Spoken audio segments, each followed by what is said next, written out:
Hello, very good morning to one and all my dear student. Student, now today we are going to start. This is the second part and second lecture for chapter number 9, Force and Law of Motion.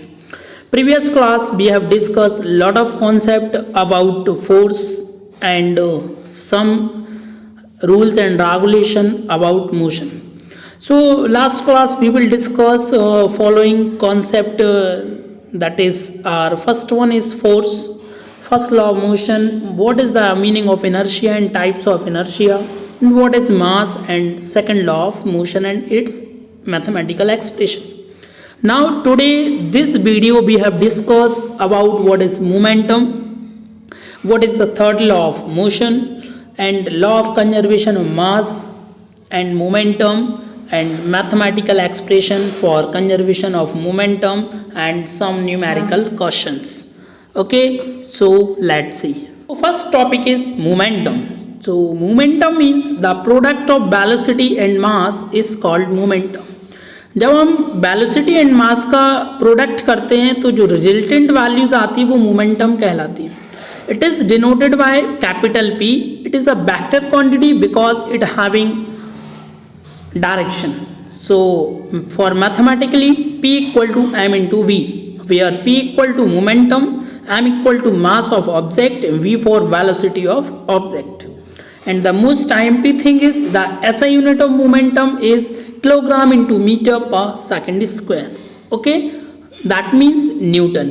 So this is the definition of momentum, and we will discuss third law of motion. Newton's third law of motion is state that to every action there is an equal and opposite reaction.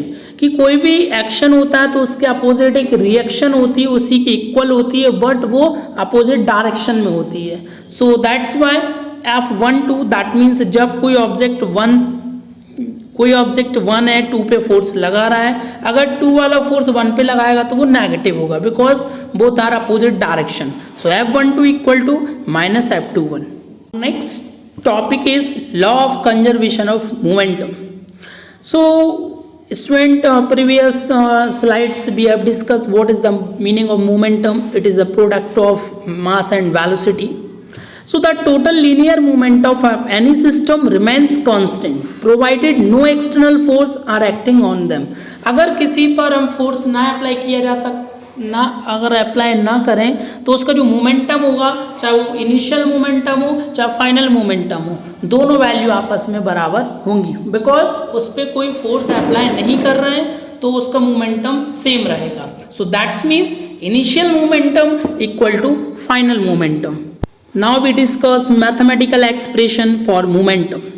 So student, let mass of body A is m1. देखिए हमारे पास दो body हैं, means दो object हैं ए and B. जो ए object है उसका मास m1 है, इनिशियल वेलोसिटी u1 है एंड फाइनल वेलोसिटी v1 है. एंड फॉर बॉडी v मास हो गया m2, initial velocity u2 and final velocity v2. So that means initial momentum equal to m1 u1 plus m2 u2 and final momentum m1 v1 plus m2 v2. So these are the momentum. Okay, next according to definition of force, देखिए force की definition होती है mass into acceleration. So for body A, F A equal to m1 a1, that means F equal to m1 common ले लीजिए. आप जानते हैं acceleration equal to क्या होता है, v minus u upon t. That means body A की बात करते हैं तो उसका वेलोसिटी v1 है एंड u1 है. So v1 minus u1 upon T, equation number first. Similarly for body v, f equal to m2 a2. That means m2 तो मास है, उसको हम कॉमन रख सकते हैं. एक्सेलरेशन होता है मीन्स वेलोसिटी में changes. So final velocity minus initial velocity for body v. तो F equal to m2 in bracket v2 minus u2 upon t, equation number second. Now according to third law of motion, देखिए जो अगर opposite A and B opposite direction में force applied कर रहे हैं तो F1 equal to minus F2. That means यहाँ पे बॉडी ए का वैल्यू रखेंगे, यहाँ पे बॉडी बी का वैल्यू रखेंगे. तो m1 v1 minus u1 upon T equal to minus m2 v2 minus ut. तो आप टी से टी कैंसिल आउट कर लिया, तो लेफ्ट हैंड साइड आप देख रहे हैं m1 ब्रैकेट में v1 minus u1 equal to minus m2 v2 minus u2। Now next आप m1 का मल्टीप्लाई अंदर वाले ब्रैकेट में करेंगे तो m1 v1 minus m1 u1 equal to minus m2 v2, minus minus हो जाएगा plus, so that's why m2 u2। तो आप v1 को ट्रांसपोज कर दीजिएगा, यहाँ से u1 को ट्रांसपोज कर दीजिएगा, तो आप देखिएगा m1 v1 plus m2 v2 equal to m2 u2 plus m1 u1। That means कि final momentum equal to initial momentum. So that is called mathematical expression for momentum. Now we discuss numerical problem. So what is the question? Numerical number first. From a rifle of mass 4 kg, a bullet of mass 50 gram is fired with an initial velocity 35 meter per second. Calculate the initial recoil velocity. That means आपको velocity बताना है. Okay. So initial momentum of rifle and bullet. So student क्या हो जाएगा? 0.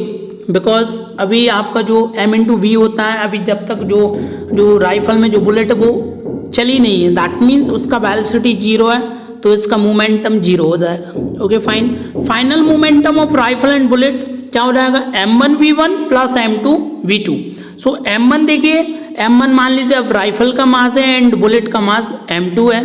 v1 के लिए आप v मान लीजिए, क्योंकि आपको रिकॉइल वेलोसिटी ऑफ राइफल निकालना है। राइफल के लिए हमने v1 मान लिया, v2 मान लिया आपने सेकंड पोर्शन के लिए। Okay, so 4 into V plus 0.05।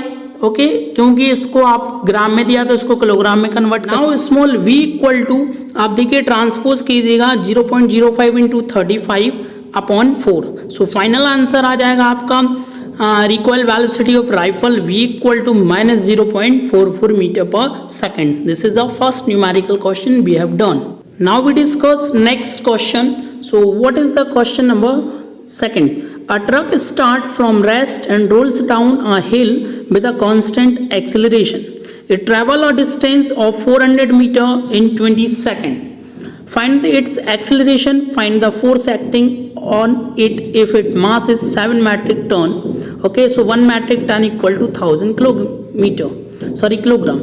So according to question, initial velocity of truck small u को हमने 0 मान लिया बिकॉज अभी ट्रक रेस्ट पोजिशन पे है, and distance s equal to दिया है 400 metre and time is 20 second. So student ये सारी चीज़ें आपको गिवन है। Mass of truck 7 metric tons, that means जो ट्रक का मास है वो 7000 किलोग्राम, बिकॉज 1 मैट्रिक टन में आपके 1000 किलोग्राम होते हैं। So we know that s equal to U T plus half T square. So s का value 400 equal to initial velocity u0 t for time that is 20 plus half a for question mark. Okay, क्योंकि हमें acceleration बताना है, and t for 20 का whole square.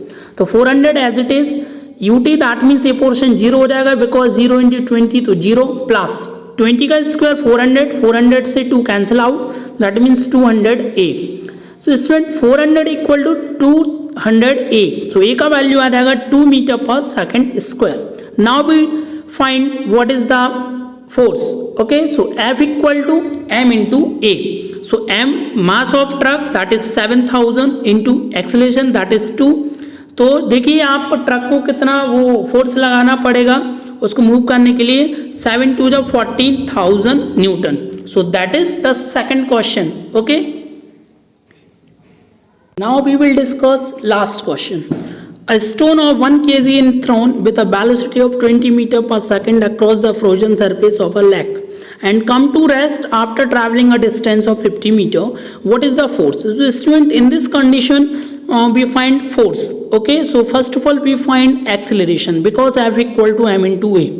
So since v square equal to u square plus 2as. Okay, जब कोई object ऊपर से नीचे पर आप थ्रो करते हैं तो इसमें न्यूटन्स का थर्ड इक्वेशन ऑफ मोशन लगता है। So v square equal to 0 and u square that means 20 square plus 2 a for acceleration आपको find out करना है, distance दिए 50 metre. So minus 100 a equal to 400, so a equal to minus 4 meter per second square, that is acceleration. Okay, now we find force. So force equal to m into a मास दिया आपको 1 kg का stone है and -4 metre पर second square. So that's why final answer of force that is 4 1 ja 4. So that's why -4 Newton. So student, this is the 3 to 4 numerical question you have complete in fair copy and मैं आपको एक PDF जरूर send करूंगा, उसमें और numerical questions हैं. Okay, and this chapter will be finish and next turn we will start next chapter. Okay, and thank you so much.